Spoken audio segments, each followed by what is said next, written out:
स्वामी जी आज सुबह सुबह घर पे ही आ गए। मैं सवेरे सवेरे आपके उल्हाना देने के लिए मैं पहुंचा हूँ। महाराज का काम लोगों में ज्ञान बांटना है, राजनीति में क्यों? हिंदुस्तान का सबसे बिगड़ा हुआ प्रदेश उत्तर प्रदेश एक योगी ने, बाबा ने, संत ने ठीक कर दिया। योगी जी की जो प्रशंसा करना है, आप बीजेपी के भक्त हैं। संत ने एक प्रदेश को सुधार दिया, विकास कर दिया, मैं क्यों ना बड़ाई करूं। आपने नूपुर शर्मा पे कोई बयान नहीं दिया। नूपुर शर्मा जी ने जो बात कही है मुझके बिल्कुल साथ खड़े थे, खड़े हैं और खड़े रहेंगे।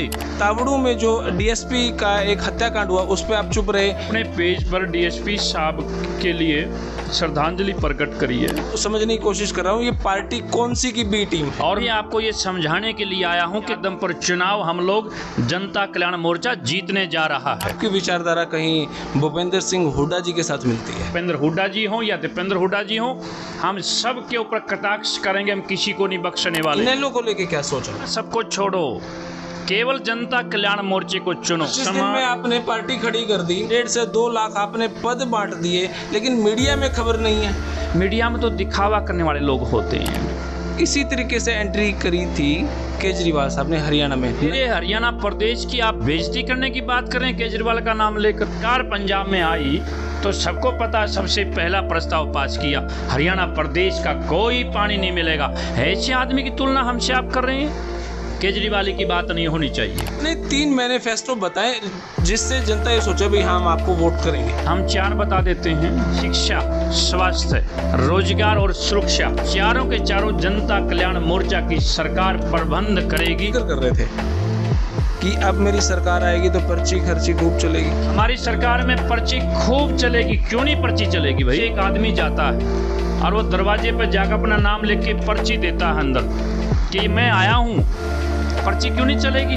सारे भैया ने भाई मेरी राम राम सत साहिब। और अभी मैं मेरे घर पे ही हूँ और कल एक वीडियो डाली थी भाई मैंने स्वामी जसमेर जी महाराज की, JKM नई पार्टी जनता कल्याण मोर्चा।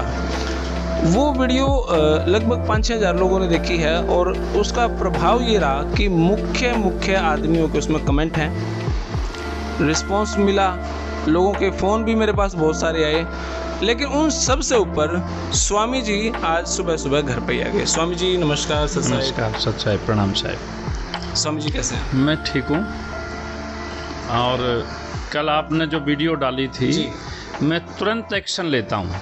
मैं सवेरे सवेरे आपके उल्हाना देने के लिए मैं पहुँचा हूँ, सवेरे सवेरे। चलो ये तो हमारा सौभाग्य जी, आपके पाँव हमारे यहाँ पर पड़े और सौभाग्यशाली जी है तुम्हारे।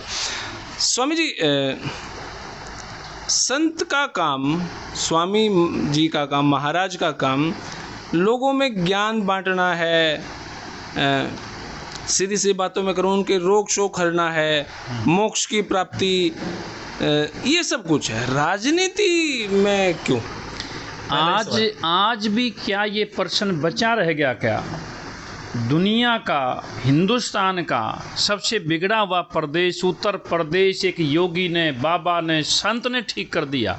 क्या आज भी ये प्रश्न बचा हुआ है कि संतों को केवल सत्संग ही असली सत्संग है, समाज को सुधारना, प्रशासनिक दृष्टि से बढ़िया कार्य करवाना, लोगों को सुविधाएं देना और न्याय देना ही असली राजनीतिकता का पद है और उस पर संत बैठकर असली न्याय कर सकता है। ये उदाहरण उत्तर प्रदेश है, हमारे संत बैठे हैं। अब हरियाणा में भी बाबा की सरकार हो और लोगों को न्याय मिले, सुविधाएं मिले, इसलिए मैं आया हूँ। आपके योगी जी का जो वैल्यू देना है, आपका जो तरीका है, योगी जी की जो प्रशंसा करना है, कहीं ना कहीं पहले ही सवाल में आप फंस गए। आप बीजेपी के भक्त हैं। मैं कहीं से नहीं फंसता, कभी नहीं फंसता। मैं बिल्कुल बेबाक और साफ हूँ। योगी जी संत हैं, हमारे सिरमौर हैं, क्यों नहीं बड़ाई करूं? हमारे संत ने पूरी दुनिया में नाम रोशन कर दिया, क्यों नहीं बड़ाई करूं? एक संत ने एक प्रदेश को सुधार दिया, विकास कर दिया, मैं क्यों ना बड़ाई करूं? ये पार्टी से कोई संबंध नहीं है, ये तो व्यक्तिगत। खट्टर साहब ने कौन सा प्रदेश को बिगाड़ दिया?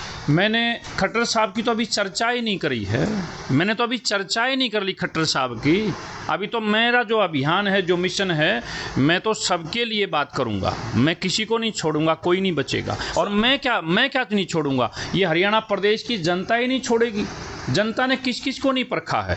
खट्टर साहब भी दो प्लान से हैं, हुड्डा साहब भी 2 प्लान से थे, चौटाला साहब भी उससे पहले थे। जिन जिन परिवारों ने हरियाणा प्रदेश पर राज किया है सबको राज दिया है, और दोबारा से फिर वही लोग बार बार कोशिश कर रहे हैं। तो क्या जनता एक्सपेरिमेंट ही करती रहेगी? अभी पहले चौटाला साहब को दिया, फिर हुड्डा साहब, अब खट्टर साहब, अब कोई और, फिर कोई और, मतलब स्टेबिलिटी नहीं आएगी सोच में भाई हाँ अब ये ठीक है, इसको परमानेंट, जैसे चाइना के राष्ट्रपति हैं या रूस के हैं, इसी तरीके से कोई स्टेबिलिटी नहीं रहेगी। फिर लोकतंत्र कहाँ बचेगा, फिर प्रजातंत्र कहाँ बचेगा, फिर लोगों का मत कहाँ बचेगा, फिर लोगों का अधिकार कहाँ बचेगा। इसलिए लोगों को आगे से आगे बदलाव करके ही इस बात का समाधान किया जा सकता है। एक आदमी तो तानाशाह हो जाता है। मैं फिर से कह रहा हूँ, आप योगी जी की बुराई कर रहे हैं लेकिन खट्टर साहब की बुराई नहीं कर रहे हैं आप। तो कहीं ना कहीं आपके इस जवाबों में आपकी बड़ी प्यारी भाषा में बीजेपी की बी टीम होना आपका लगता है। नो। आपने नूपुर शर्मा पे कोई बयान नहीं दिया, चुप रहे। आपने जो अभी तावड़ू में जो डीएसपी का एक हत्याकांड हुआ उस पर आप चुप रहे। ये चुप रहना, मौन रहना, कहीं ना कहीं भाजपा को समर्थन देना ही है। महाराज डीएसपी साहब की निर्मम हत्या कर दी गई जी। हमारे आधिकारिक पेज पर आप जब जाएंगे, मैंने 1 महीना पहले, लगभग 1-1.5 महीना पहले अपना पेज स्टार्ट किया, जनता कल्याण मोर्चा जी, और उस पर 20,000 से ज़्यादा लोगों ने प्यार और प्रेम हमारे को दिया है, मेरे से जुड़े हैं। हमारी फेसबुक मैंने नई शुरू करी, 1 महीने में 5,000 लोग जुड़ गए। मैंने अपने पेज पर डीएसपी साहब के लिए श्रद्धांजलि प्रकट करी है, उस पर आप लोग गए नहीं हैं। रही बात मीडिया की, नूपुर शर्मा की भी मैं बात कर देता हूँ। हम नूपुर शर्मा जी ने जो बात कही है उसके बिल्कुल साथ खड़े थे, खड़े हैं और खड़े रहेंगे, क्योंकि हम संत हैं। नूपुर शर्मा की कहीं 1% भी बुराई नहीं करेंगे आप? नहीं, मैं नहीं, 100 की 100 सही थी। मैं नहीं करूँगा। मैं नूपुर शर्मा की कोई बुराई नहीं करूँगा। मैं उनके साथ हूँ और साथ ही रहूँगा, क्योंकि वो बात जो थी, वो विषय जो था, वो धर्म का विषय था, और हम सनातन धर्म के प्रहरी हैं, और सनातन धर्म के साथ जो खड़ा है हम उसकी सुरक्षा में, रक्षा में उसके साथ खड़े हैं। नूपुर शर्मा हमारी है, हमारी थी और हमारी रहेगी। सुप्रीम कोर्ट का बयान आया कि ये सब कांड नूपुर शर्मा के कारण हुआ, हालांकि उसके बाद बयान को वापस भी ले लिया गया, लेकिन आपकी कोई प्रतिक्रिया नहीं आई इसमें। सुप्रीम कोर्ट का बयान सुनने के बाद हमारी आस्थाओं को ठेस पहुंची थी, हम सबकी भावनाओं को ठेस पहुंची थी, और हमने इस बात को अपनी बैठकों में बखूबी उठाया था। आप केवल इसलिए कह रहे हैं कि भाई आपने बयान दिए नहीं या नहीं दिए, हम मीडिया के अंदर हम लोग ज़्यादा नहीं हैं। हाँ, ये मेरा प्रश्न बनेगा भी, हम लोग दिखावे में नहीं हैं। अब आप प्रश्न करने वाले थे या नहीं मुझे नहीं पता, लेकिन मैं हृदय से बोलता हूँ, मैं बताता जाता हूँ, मैं कहता रहता हूँ। हम अपनी बैठकों में हमने चर्चा की है, नूपुर शर्मा की भी चर्चा की है, कोई उदयपुर हत्याकांड को भी की है। यही तो मेरा पक्ष है। फिर कोई यही आपने धरना नहीं दिया, कोई आपने कहीं प्रदर्शन नहीं किया, कहीं आपने सरकार के खिलाफ या सरकार के कुछ भी आपने कोई फतवा जारी नहीं किया? जगदीप जी, आप मेरी भावनाओं को समझो। मैं केवल दिखावा करके ड्रामा नहीं करना चाहता हूँ। यही समझने की कोशिश कर रहा हूँ, ये पार्टी कौन सी की बी टीम है? और मैं भी आपको ये समझाने के लिए आया हूँ कि कल जब आपने शब्द यूज किया था कि पता नहीं कौन सी पार्टी की बी टीम है, मैं आपको उल्हाना भी देने आया हूँ और आपको न्योता भी देने आया हूँ। अभी मैं जा रहा हूँ, आदमपुर में एंट्री कर रहा हूँ। आज मैं आदमपुर में पहली मेरी एंट्री है, और मैं अभी से आपको बता देना चाहता हूं कि आदमपुर चुनाव हम लोग जनता कल्याण मोर्चा जीतने जा रहा है, और आप आइए मेरे साथ, मैं आपको न्योता भी देने आया हूं। अभी बिश्नोई जी जब रिजाइन देंगे तब वहां पे इलेक्शन होगा, बिश्नोई जी वहां से इलेक्शन लड़ेंगे, कुलदीप बिश्नोई जी। अगर आप इलेक्शन लड़ेंगे तो फिर भाजपा कमजोर हो जाएगी। इसमें भाजपा और कांग्रेस की चर्चा ही नहीं है। मैं इसलिए तो आपको बुलाने आया हूं। मेरा समझौता हरियाणा प्रदेश की जनता से है।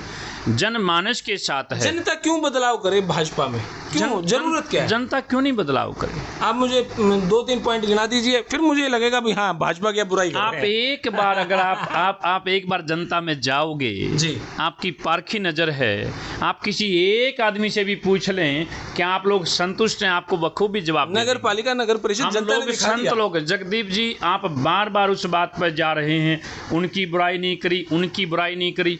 देखिए, एक तो मेरा सिद्धांत होना चाहिए, हम महात्मा लोग हैं, हमने सिद्धांत बनाया कि कोई किसी की बुराई के चक्कर में नहीं पड़ेगा। हम बुराई करने के लिए राजनीति में नहीं आए, संत लोग हैं, आध्यात्मिक लोग हैं, महात्मिक लोग हैं, अच्छे लोग मेरे साथ हैं, विकास करने वाले हैं, आगे बढ़ने वाले लोग हैं, अच्छे अच्छे कार्य करने हैं, राजनीति का नया क्लेवर लेकर आना है। तो चाणक्य नीति पे फोकस करें, किसी की रेखा काटने के बजाय अपनी रेखा लंबी करना। अच्छी हमारी लंबा मार्ग होगा, हमारा बड़ा मार्ग होगा, हमारा अपनी गाड़ी स्पीड में चलेगी, हम दूसरे गाड़ी पे पत्थर क्यों फेंकें?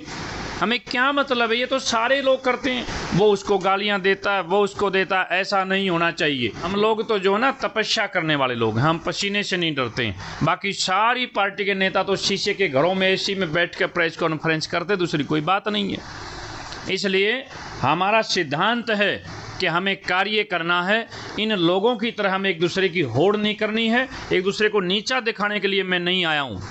हम हरियाणा प्रदेश की जनता के लिए नया अवसर, नई योजना, नया मार्ग, नया विकास, नई पार्टी, अब नए रथ, नए घोड़े, नए सारथी केवल हमारे पास होंगे। बाकी तो सारे बदल बदल कर आते हैं एक दूसरे में, होड़ मच जाती है। नई पार्टी कोई भी लोग कहने का नाम होता है, इस बार हमें बनाओ, इस बार हमें बनाओ। केवल पहली बार नई पार्टी आई है, केवल पहली बार नया अवसर आया है, स्वामी जी केवल पहली बार नए लोग आए हैं और वो जनता कल्याण मोर्चे के माध्यम से आएंगे और जनता के ही लोग आएंगे। स्वामी जी आप इनेलो में रहे, जब जींद बाई इलेक्शन था आप जेजेपी में चले गए, दुष्यंत जी के साथ आपने आशीर्वाद दिया, उसके बाद आप भाजपा में आए, कांग्रेस में भी रहे। कुछ लोगों का कहना कि आपकी विचारधारा कहीं भूपेंद्र सिंह हुड्डा जी के साथ मिलती है। नहीं, हमारा देखिए व्यक्तिगत संबंध सबसे अच्छा है, इसमें कोई दोरा नहीं है जी। उसमें भाजपा के अंदर बहुत नेता हैं, कांग्रेस के अंदर हैं या जेजेपी के अंदर हैं, तो हमारी व्यक्तिगत संबंध सबसे अच्छे हैं और वो रहने भी चाहिए। कभी किसी के व्यक्तिगत जीवन पर, चरित्र पर कोई छीटाकशी किसी को नहीं करनी चाहिए। जब बड़ौदा का इलेक्शन था तब दीपेंद्र हुड्डा जी उधर से आ रहे थे, जो वहाँ के उम्मीदवार जिनको भालू जी कहा जा रहा है वो भी उधर से आ रहे थे, आपने उनको अपने भालू का जो है बेटे का मेरा पुराना संबंध है, मेरे पास अक्सर प्रणाम करने आते रहे हैं। और दीपेंद्र हुड्डा का भी जो है मेरा, वो एमपी नहीं थे, मैं महात्मा नहीं था, तब से मेरा पुराना संबंध है। वो अलग बात है, वो व्यक्तिगत बात है, लेकिन अब इस राजनीति के रण क्षेत्र में मैं कोई समझौता नहीं करने वाला हूँ। अभी आदमपुर में मैं देखूं कांग्रेस का कौन उम्मीदवार आएगा और उस उम्मीदवार के पक्ष में चाहे भूपेंद्र हुड्डा जी हों या दीपेंद्र हुड्डा जी हों, हम सब के ऊपर कटाक्ष करेंगे, हम किसी को नहीं बख्शने वाले हैं। जनता के लिए हम काम करेंगे, समाज के लिए काम करेंगे, अच्छाई के लिए काम करेंगे, सच्चाई के लिए काम करेंगे, हम संस्कारों को बचाने के लिए काम करें, हम किसी व्यक्ति के लिए काम नहीं करेंगे किसी कीमत पर भी। इनेलो को लेके क्या सोच आपकी? इनेलो को लेके क्या मैं क्या सोच दूं, बताइए। मतलब आप कह रहे हैं भूपेंद्र सिंह हुड्डा जी को हम कटाक्ष करेंगे, भाजपा के बारे में आपने कह दिया। इनेलो में आप शुरू में थे, तो इनेलो को लेके क्या पॉजिटिव सोच है, नेगेटिव है, या लोग इनेलो को क्यों ना चुने? नहीं, मैं कमाल है, मैं किसी पार्टी का मैं क्यों कहूँ? अब तो मैं ये बोलूँगा सबको छोड़ो, केवल जनता कल्याण मोर्चे को चुनो। मैं केवल आपके क्यों चुनो? जनता कल्याण मोर्चा ही तो जनता की बात करेगा, कर रहा है। कैसे यकीन करें? आप देखना, यकीन कैसे जगदीप जी देखना, आप यकीन ये करो, हम कोई बड़ाई के चक्कर में नहीं है। मैंने पूरे हरियाणा प्रदेश में संगठन खड़ा कर दिया, आज आपको न्योता देने आया हूँ, आप मेरी बात मानो, आप मेरे साथ चलो आदमपुर, आज एक बार चलो आप वहाँ पूछे क्यों, आप देखेंगे कितने लोग मेरे स्वागत में, मेरे नहीं, मेरे मोर्चे के स्वागत में खड़े हैं, कितने लोग खड़े हैं। जनता कल्याण मोर्चा ही जनता की बात करेगा और थोड़ा सा समय बचा है, आप देखना क्या क्या बात करेगा मोर्चा, क्या क्या उम्मीद मोर्चे से है। बगैर मीडिया के जब मैं व्यक्तिगत मिलता हूँ और उसको बताता हूँ कि मोर्चे का मार्ग ये है। मीडिया को आप क्यों नहीं ले रहे? कहते हैं मोदी जी तो मीडिया के माध्यम से ही आगे इतने बड़ी बड़ी लुभावने वादे करके, तो आप मीडिया के माध्यम से क्यों नहीं रहे? आसान रास्ता भी है, जहाँ पे आप 5 घंटे में आदमपुर से जाएंगे आएंगे, 200 500 1000 लोगों से मिले। एक वीडियो के माध्यम से आप लाखों लोगों से, स्मार्ट वर्क है ये भी। 25 दिन में आपने पार्टी खड़ी कर दी, सुना है 1.5 से 2 लाख आपने पद बांट दिए, लेकिन मीडिया में खबर नहीं है। हमने मीडिया में है ना खबर, आपके पास कहीं ना कहीं से तो आपने निकाल ही ली। हाँ, कहीं ना कहीं से तो ये आपने निकाली, बहुत अच्छी बात है। देखिए, इस बात से हमारी ईमानदारी झलकती है, इस बात से हमारी सतर्कता झलकती है, इस बात से हमारी ताकत झलकती है, इस बात से हमारी मौजूदगी झलकती है कि हम मीडिया में नहीं हैं, लेकिन फिर भी हम रोज़ाना, अभी मैं रात को 1 बजे मैं लोहारू से पहुँचा हूँ। उसके पहले मैं 1 दिन पहले 1 बजे रात को कैथल से मैं पहुंचा था। उससे पहले रात को 12 बजे हमारा पानीपत में दौरा ख़त्म हुआ था। उससे पहले हमारा रात को 1 बजे सिरसा में ख़त्म हुआ था। हम प्रैक्टिकल चल रहे हैं। आपने ही इस बात का उत्तर दिया है, हमारी सपोर्ट करी है कि आप मीडिया में नहीं हैं। मीडिया में तो दिखावा करने वाले लोग होते हैं, जो केवल फेसबुकिया लोग होते हैं, हम उनमें नहीं जाना चाहते। हम अंतरात्मा से हम लोग चल रहे हैं, हम तो करुणा को आगे लेके बढ़ रहे हैं, हम सच्चाई को, आत्मिकता को लेके चल रहे हैं, लोगों के साथ जुड़कर, मिलकर, भाईचारे से, प्रेम से आगे बढ़ रहे हैं। आप इस बात को समझो। कल आपने जब वीडियो जारी करी और आपने उसमें ये 2-4 बातें कही कि भाई नई पार्टी आई है, किसकी बी है, सी है, टीम है, ऐसा नहीं है। इससे मेरे को बड़ा आत्मिक ठेस पहुंची। अब आप करें मीडिया में आओ। अब मीडिया आई तो पहली बार ऐसी बातें कर दी आपने, इसलिए मेरा आज कार्यक्रम और मैं सीधा आपके पास पहुंचा हूँ। ये तो मेरा सौभाग्य जी, आप यहाँ पे आए। चलो, मैं आपके साथ चलूँगा भी। मेरा प्रश्न, चलेंगे आप? हाँ, मैं चलूँगा। चलोगे तो सारे प्रश्न खत्म। आप देखना, आदमपुर में इंतजार है जनता को। एक बार दे तो कुलदीप बिश्नोई इस्तीफा, एक बार दे इस्तीफा, एक बार फिर देखना। आपका उम्मीदवार कौन है वहाँ पे? उम्मीदवार हम वहीं से देंगे, लोकल देंगे, जनता का देंगे, अच्छा देंगे, सही देंगे और बढ़िया देंगे, और जीतने वाला देंगे और जिता कर लाएंगे और इतिहास बनाएंगे, रिकॉर्ड बनाएंगे। ये परिवार जनता का। आपके परिवार? नो नो नो नो, हम तो महात्मा लोग हैं, सारा ही मेरा परिवार है, पूरा हरियाणा प्रदेश से मेरा परिवार है। जिनका जब बाई इलेक्शन था, दुष्यंत जी ने नई पार्टी खड़ी करी थी, उन्होंने अपने भाई को खड़ा किया था, तो आप भी अपने पुत्र या भाई किसी को तो खड़ा करेंगी? दुष्यंत या खुद इलेक्शन लड़ने की तैयारी है? नहीं, मैं आदमपुर से मैं चुनाव नहीं लड़ूंगा। मैं आदमपुर से नहीं, वहीं के लोकल आदमी को। और आप तो यथार्थ बात कह रहे हैं कि भाई दुष्यंत जी ने अपने भाई को खड़ा किया था जी। अकेले दुष्यंत अपने भाई को थोड़ी खड़े करते हैं, सारे लोग अपने भाइयों को खड़ा करते हैं, अपने बेटों को खड़ा करते हैं, अपने पिता को खड़े करते हैं। अकेले दुष्यंत पे दोष क्यों दे रहे हो? अब सारे लोग ऐसा कर रहे हैं, वही तो लड़ाई। तो आप परिवारवाद के खिलाफ लड़ाई लड़ रहे हैं, ये मान के चले? हम तो महात्मा लोग हैं जी। हम इन सारे रजवाड़ों को, अब जनता का आह्वान है कि सारे रजवाड़े खत्म हो जाएं, अब केवल नए लोग आएं। इस तरीके से आपने एंट्री की है, हाँ, कोई शक नहीं है कि आपकी एंट्री अच्छी हो रखी है। 1.5 लाख 2 लाख पद आपने बांट भी दिए हैं। इसी तरीके से एंट्री करी थी केजरीवाल साहब ने हरियाणा में। नगर परिषद, नगर पालिका में उनकी हालत खस्ता हो चुकी है, बिल्कुल ख़त्म हो चुकी है। आप हाँ, हल्के से उनके लेवल पे तो आ चुके हैं, ऐसा लग रहा है, लेकिन आप मेरे हरियाणा प्रदेश की आप बेइज्जती करने की बात करें केजरीवाल का नाम लेकर, ऐसा क्यों? कमाल की बात है। केजरीवाल जी दिल्ली में है, केजरीवाल भाजपा कांग्रेस नहीं हटा पाई। केजरीवाल हरियाणा में लेवल हमसे नापेगा। जिसने पिछले चुनाव में पंजाब में सरेआम स्टेज से भाषण दिया था, क्या आप लोगों को सबको नहीं मालूम है क्या? उसने कहा था पंजाब में अगर मेरी सरकार आ जाए तो हरियाणा प्रदेश को एक बूंद पानी तक ना दूंगा।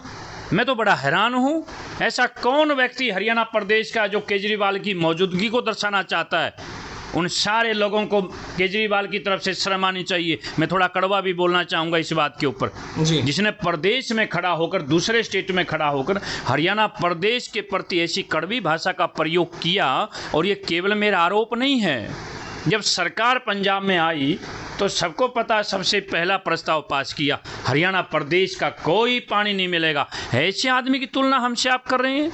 ऐसे आदमी की मौजूदगी हरियाणा प्रदेश में दिखा रहे हैं? कौन लोग हैं हम उनको ढूंढ रहे हैं, और ये जनता ढूंढेगी, जनता जवाब देगी। और दूसरा प्रस्ताव केजरीवाल की सरकार ने पास कराया कि हरियाणा प्रदेश की राजधानी को भी छीन लिया।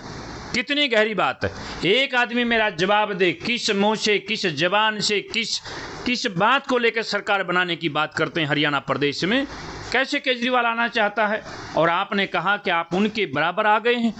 मैं उनकी बराबरी की बात छोड़ो, केजरीवाल की बात नहीं होनी चाहिए, आम आदमी पार्टी की कोई बात नहीं होनी चाहिए बिल्कुल भी। सरेआम हरियाणा प्रदेश का अपमान किया। लेकिन बहुत सारे लोग वोट तो कर रहे हैं ना इधर। ना ना ना, कोई नहीं करेगा। कुछ लोग जो है बेचारे अनजान पड़े में थे, बहकावे में थे, क्योंकि पिछली सारी पार्टियों से लोग तंग आ गए हैं। सबने मन बना लिया था सबको हराएंगे सारी पार्टियों को। अब नई पार्टी सोचा ये केजरीवाल की है, भोले भाले लोग हैं और कुछ लोग उनके बीच में चले गए। अब नई पार्टी जनता कल्याण मोर्चा आ गया है, अब जनता के लोग आ गए हैं, अब आम जनता के लोग आए हैं और अब ये सारा कारवा चलेगा। और जो चल भी रहा है प्रैक्टिकल चल रहा है, मुझे दिखावा करने की आवश्यकता नहीं है। अब चर्चा हो ही गई है, आपके पास मैं आ ही गया हूँ, तो आपसे भी मेरी प्रार्थना है कि कृपया हरियाणा प्रदेश की प्रगति में आप अपना योगदान दीजिए। आप चौथे स्तंभ हैं, सबके साथ आप हमारी सच्चाई को आगे बढ़ाइए, दिखाइए, बताइए लोगों को कि विकल्प ये है, रास्ता ये है, मार्ग ये है। असली सरकार तो ये जब बनेगी चंडीगढ़ में जनता कल्याण मोर्चे की, प्रत्येक घर में तालियां बजनी चाहिए, प्रत्येक घर में ढोल बजने चाहिए, गुलाल उड़ना चाहिए, क्योंकि पहली बार जनता की सरकार बनेगी। अगर मैं आपसे एक सवाल पूछूंगा, उसमें किसी पार्टी का नाम नहीं लेंगे आप, लेकिन अपने 3 मैनिफेस्टो बताएं जिससे जनता ये सोचे भाई हाँ हम आपको वोट करेंगे। आपके मैनिफेस्टो के 3 का। हम 4 बता देते हैं और समय आएगा तब तो खोल कर जब बताएंगे ना, किसी की पार्टी के पास कोई भी वोटर नहीं बचेगा, सारे जनता कल्याण मोर्चे के पास आएंगे। आप ये बताइए, शिक्षा, स्वास्थ्य, रोजगार और सुरक्षा, चारों के चारों मुख्य कार्य हैं जो सरकार की तरफ से प्रबंध होना चाहिए जनता का। शिक्षा, स्वास्थ्य, रोजगार और सुरक्षा, ये चारों के चारों मुद्दे हैं और चारों के चारों जनता कल्याण मोर्चा की सरकार प्रबंध करेगी। जनता के लिए प्रबंध करना चाहिए, प्रबंध होना चाहिए और प्रबंध करेंगे, ऐसा हमारा संकल्प है। ये संकल्प मेरा नहीं है ये पूरे हरियाणा प्रदेश की जनता का संकल्प है। इसलिए जनता के लिए, जनता के द्वारा जनता कल्याण मोर्चे का गठन हुआ है। मैं एक बार आपका कार्यक्रम देख रहा था और आपके आश्रम में कुछ लोग बैठे थे, आप वहाँ पे जिक्र कर रहे थे कि अब मेरी सरकार आएगी तो पर्ची खर्ची खूब चलेगी पर्ची का आपने जिक्र किया, खर्ची का तो खैर मैंने जोड़ दिया, लेकिन मैंने पर्ची का जिक्र किया है जी, मैंने पर्ची की चर्चा करी है जी। पर्ची चलाएंगे आप फिर? बिल्कुल पर्ची चलाएंगे। अब हमारी जितने बंदे पर्ची लेके आएंगे, हमारी सरकार में पर्ची खूब चलेगी। क्यों नहीं पर्ची चलेगी भाई? आप आज बातों से तो तंग थे, आप वही चीज चला रहे हैं। किन की बातों से? पर्ची खर्ची से तो लोग नहीं नहीं नहीं नहीं, हमने खर्ची का कोई चर्चा नहीं करी, हमने पर्ची की चर्चा करी है। ओके। पर्ची क्यों नहीं चलेगी? आप ये बताइए, आज हम जींद में बैठे हैं, जनता की सरकार बन जाए और आप उसमें मंत्री बनकर बैठे हैं जी, और जींद से एक आदमी जाता है और वो दरवाजे पर जाकर अपना नाम लिख के पर्ची देता है अंदर कि मैं आया हूँ, पर्ची क्यों नहीं चलेगी? मंत्री को नंगे पैर दौड़ कर आना चाहिए। आज की सरकारों में कोई पर्ची नहीं अहमियत है, भगा देते हैं, फेंक देते हैं। पर्ची चलनी चाहिए, सम्मान दो। एक आम आदमी, गांव का, देहात का, आम जनता का व्यक्ति जाकर पर्ची लिख के देगा कि मैं आया हूं मिलने के लिए। पता नहीं उसकी क्या मुश्किलात हो बेचारे की। आप पर्ची पे क्यों नहीं ध्यान देते हैं? उसने नाम भेजा है, मैं फलाना व्यक्ति, पर्ची मेरे अंदर दे दो। तो मिलने वाली पर्ची चलेगी, नौकरी वाली बदलने करने वाली पर्ची नहीं चलेगी। सवाल ये नहीं है, सवाल है अगले की मुश्किलात का। कुछ भी उसका हल हो, उसका हल कर दीजिए आप। और क्या सरकार क्यों चुनी जाती है? कोई भी जा रहा है, अपनी पर्ची भेजिए, मैं आया हूँ फलाने गांव का व्यक्ति, अंदर मंत्री, मुख्यमंत्री उसको नंगे पैर दौड़ कर आना चाहिए। ये जनता के सेवक बताते हैं और अपने आप को सबका सेवा करने का सौभाग्य कहते हैं, और वहाँ कोई मिलता तक भी नहीं है। पर्ची जाने की देर है। जनता कल्याण मोर्चे का प्रत्येक एमएलए, प्रत्येक मंत्री और चीफ मिनिस्टर नंगे पैर इसको लेने के लिए आएगा। ये हम रिकॉर्ड बनाएंगे और उसकी कुछ भी मुश्किल हो सकती है। क्यों नहीं हो सकती है? मानव अधिकार के अंदर सब कुछ आता है। आपने सर्विस एक आदमी को दे दी, उसकी पत्नी हो सिरसा में, वो खुद बैठा हो यमुनानगर में, उसके छोटे बच्चे हों, कुछ भी तो समस्या हो सकती है ना। वो सरकार का काम उसको सोल्व करना, उसमें कुछ भी आ सकता है, उसमें बदली हो सकती है, नौकरी हो सकती है, कुछ भी हो सकता है, सरकार को करना चाहिए। फिर तो आपके ये आदमी लगेंगे जी। हमारे आदमी क्यों लगेंगे? हरियाणा प्रदेश के लगेंगे। ऐसा नहीं होगा कि आप क्या जो चेयरमैन है नौकरियां लगाने वाला वो भी बिहार से लगाओगे, ऐसा नहीं होगा।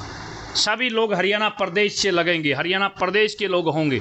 ये सरकार की जिम्मेदारी बनती है, संभालना है, संवारना है, देखना है, सबको आगे बढ़ाना है। ये सरकार की जिम्मेदारी है। मैं बेबाक बोल रहा हूँ, हृदय से बोल रहा हूँ, कोई बनावटी बात नहीं है। मैं हरिद्वार में था, वहाँ पे एक महाराज जी मैंने देखे, उनका जो बात करने का तरीका था वो कुछ आपसे मिलता जुलता है। यति नरसिम्हानंद जी महाराज जिस तरीके से वो बोलते हैं, आज के समय सत्यमेव जयते नहीं, शस्त्रमेव जयते होना चाहिए। जिस तरीके से आज हम शास्त्र पढ़ते हैं, उसी तरीके से शस्त्र का प्रयोग होना चाहिए। क्या आप इन बातों को मानते हैं? जो आपका रोबीला स्वर है वो। देखिए, हम सनातनी लोग हैं जी, और धर्म की जो रक्षा नहीं करता, धर्म उसकी रक्षा नहीं करता है। आपको शस्त्र उठाना चाहिए आत्मरक्षा के लिए, राष्ट्र की रक्षा के लिए, स्त्री की रक्षा के लिए और गौ रक्षा के लिए। क्या बुराई है? क्या बुराई है भाई? साफ सी बात है। अब देश पर बात आएगी तो सबको शस्त्र उठाना चाहिए, सबको आगे बढ़ना चाहिए। और किसी हमारी बहन बेटी की अगर आबरू की बात हो, हम देवी का स्वरूप मानते, क्यों नहीं शस्त्र उठाना चाहिए? क्यों नहीं उठाना चाहिए? बिल्कुल उठाना चाहिए। हम लोग महात्मा लोग हैं, हम पूरे समाज को चारों तरफ से, हमारा सनातन कहता है जियो और जीने दो। दया धर्म का मूल है। सबको अवसर दो, सबको सहायता दो, सबको पूरा माहौल दो, स्वर्ग में जैसा माहौल दो। ये हमारा सनातन कहता है। सबसे पहले दूसरे का आदर भाव करो, अति देव भाव। हमारा तो सर्वे भवन्तु सुखिना, सर्वे सन्तु निरामया, सर्वे भद्राणि पश्यन्तु माँ काश्चित् दुख भाग भवेत्। हे ईश सब सुखी हों, धन धान्य के भंडारी। हम ये नहीं कहते केवल सनातनी हों, हम सबके लिए मांगते हैं, सब निरोग हों हे भगवान, सभी कोई ना हो दुखारी। हम तो सबके लिए करते हैं, विश्व का कल्याण हो। हम कभी नहीं छाटते हैं कि केवल भारत के लोग हों या सनातनी हों। ये सनातन में ही ताकत है, इसी ताकत के बल पर हम आगे बढ़ते हैं। सारी जायज़ बातें हैं हमारी, बेबाक बातें हैं हमारी। चलो, बहुत बहुत शुक्रिया महाराज जी आपका, बहुत बहुत शुक्रिया। मेरे थोड़े से कड़वे से सवालों का जवाब दिया आपने, बहुत बहुत शुक्रिया। लेकिन अब आपको मेरा न्योता स्वीकार करना होगा। मेरी पीड़ा वही बनी हुई है। आपने कहा था कि बी पार्टी है, मैं आपको दिखाना चाहता हूँ। आप चलिए मेरे साथ, में आदमपुर में जा रहा हूँ जी, आप चलिए। बहुत बहुत शुक्रिया, धन्यवाद। तो भाई ये इंटरव्यू फिलहाल इतना ही, और जो मेरे पास सवाल थे मैंने बातचीत की। अब आपका क्या कहना कमेंट बॉक्स में राय थे। तब तक के लिए धन्यवाद। जय हिंद, भारत माता की जय।